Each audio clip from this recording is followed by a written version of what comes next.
So we're back again with another video. You feel me? All right. All seriousness, I found another video. Okay. It's by IGN. Gears of War E-Day. What we learned behind closed doors at Xbox. That sounds a little bit sus. Not gonna lie. But we're gonna watch it and see.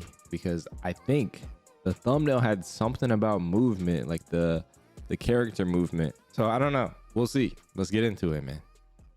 IGN. I am with the only person I know that's a bigger Gears of War fan than I am, and that's my podcast Unlock castmate, Miranda Sanchez.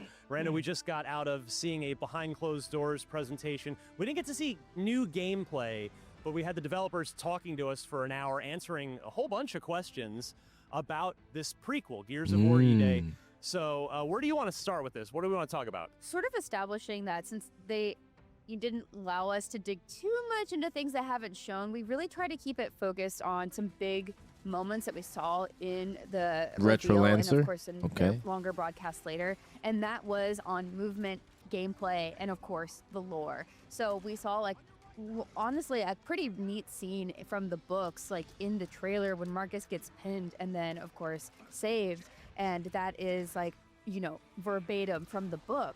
But the location is quite different, right? So they kind of just, you know, touched on that. And I said, hey, so you're taking stuff from the books, which awesome, because this is E-Day is an established thing, of course, in Gears lore.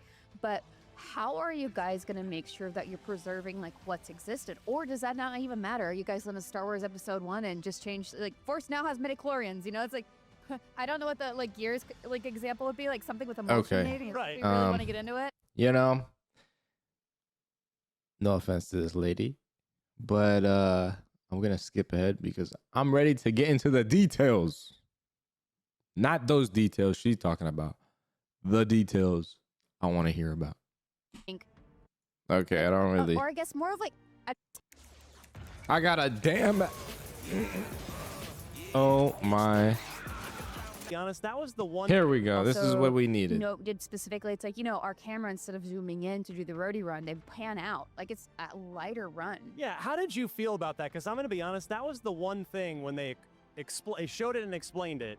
I was like, as a big Gears fan, I'm not into that. Only because Interesting. roadie run, it's so uniquely Gears. And I've not really seen that in another game. So I'm sure when I play the game, it'll be fine and I'll have a great time with the game. But how did you feel about the omission of roadie run in favor of a more traditional? Let's see what she says before I give my comments. I wonder if it's just something that worked better with the tech changes of how they're doing cover, but also maybe to be a bit more welcoming to even more people. Like they've been refining how movement works in Gears constantly. Like 5 is of course different from 4, different from 3. And I do like roadie run. I think it's just heavy. It's good. It feels good. It's so Gears, you know? Yeah, like, that's true. true. A Gears thing. But at the same time, I'm open to seeing how that this is true, changes guys. if it does benefit the game. That is very true. Of course, I love that they just get on the ground for cover. Like I'm like, yeah, that's cool. It's just cool to see. All right, so what they're talking about is roadie running, like running around on Gears before you're all hunched over and stuff, you know. How the evolution like and jumping. OG Gears. They also said there's no. Now you kind of like waddle, and the camera doesn't zoom in; it zooms out or pans out, I think is what they said. But she made a good point that the classic running is very Gears, especially for this era, this time that we're playing in. You know, you're gonna have the nostalgia, but with the character movement being a little different, that might be interesting. That could go either very well or could go bad, right? Personally, I'm open to it. I'm personally open to it because I don't see it as a huge deal or huge deal breaker for me. So, yeah, I'm looking forward to it. Something new, refreshing. Like that looks so cool. You just run up on somebody and slide on them. I'm going to get some sick clips like that. I'm excited. Puzzle. I was like, thank you.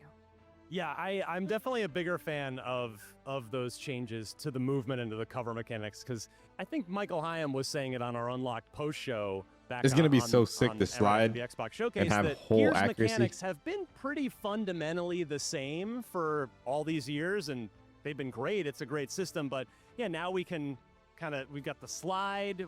And you Imagine can slide some of the into sniper cover, and shots you apparently can it's get. just You one slide, button. pop It up, automatically- boom. You don't have Collateral. to like hit another button to then go into cover. And yeah, the low cover that you were talking about, where you'll be able to kind of be almost prone and then leaning up and shooting. So that should just freshen up the gameplay a little bit, I think. Yeah, also that came up in my session. So we were in different sessions. Was that wall bouncing doesn't really work the same anymore? Wall about covering bouncing how doesn't work the same anymore. Let's see. You guys think she knows how to wall bounce? Let's see. Let's see if she knows. I'm gonna break this ish down. I studied wall bouncing for damn 2 years, 3 years back in the day when I was learning alternate on Gears 3 and 4. sessions.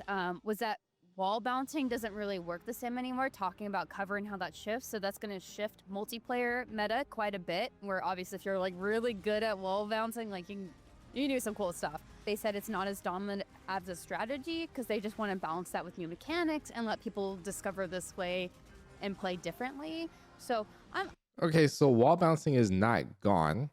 I don't know why people are making videos talking about wall bouncing is done. Wall bouncing is over. No more wall bouncing. She literally said, they said, you can still wall bounce. It's just not going to be useful. That's what they said. It already low-key is not useful in Gears 5 because you're going nowhere. Like the sliding and stuff is so slow and weird. Somebody can just stand still as you come to them. You're done. So we'll see. I don't know for sure, but I'm pretty sure based on what we just heard, there will be wall bouncing. Just not useful wall bouncing. But let's hear what else she has to say. I'm again open to that. I like to see what's new. Obviously, there's new weapons, so there's gonna be new ways to play as far as that and the strategy goes for multiplayer. If you're really interested in that, yeah, lots of changes, and I'm sure there's so much more that we don't even know about yet. Like we only saw just early gameplay. Obviously, it's like as emergency is happening, and you can tell they're kind of cutting through some stuff. I guess the other thing too, as far as like changes that we do or don't like, active reloads now center screen.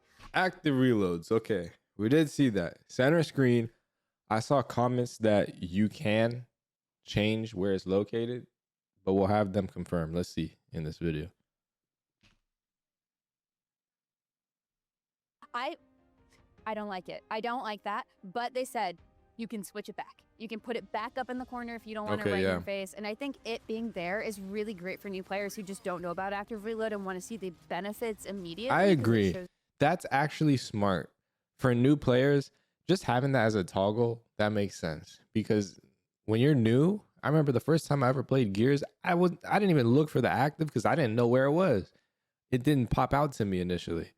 So that might be good for new players to sort of get used to. If you're an OG like myself at this point, you probably will switch to the classic UI. But I don't know. We'll see. I'll try out the other one. Maybe I'll like it more than the classic UI. Welcoming way to say, hey, this is an important thing. Learn how to do this.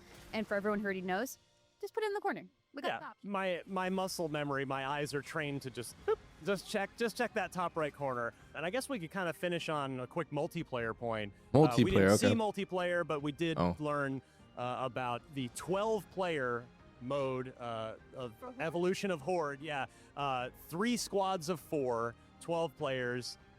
So something I noticed about the movement, I think I'm going to make a separate video breaking down the very, very tiny details of the movement so I could tell you exactly how it's going to be for Gears E-Day. I'm going to do an analysis for you guys. That'll be a separate video. And the whole game is built around 4 players. So the PvP modes are also, they're all 4v4 based. And then I guess the last point would be, I guess this is public knowledge. I mean, they showed it to us in the presentation. People may already know, but August 6th for the first beta weekend. Yeah, so as a huge Gears fan, after getting to talk to the developers a little bit, see a little bit more. Wait. Hold up. I think he just said something. I guess this is public knowledge. I mean, they showed it to us in the presentation, and people may already know, but August 6th for the first beta weekend. Yeah. You heard that, right? First beta weekend. So, if he has insider info, there might be multiple beta weekends. Sounds good to me. So, as a huge Gears fan, after getting to talk to the developers a little bit, see a little bit more, has your hype level gone up? Like, where are you at now heading into as we ramp towards October 6th and the release of this thing?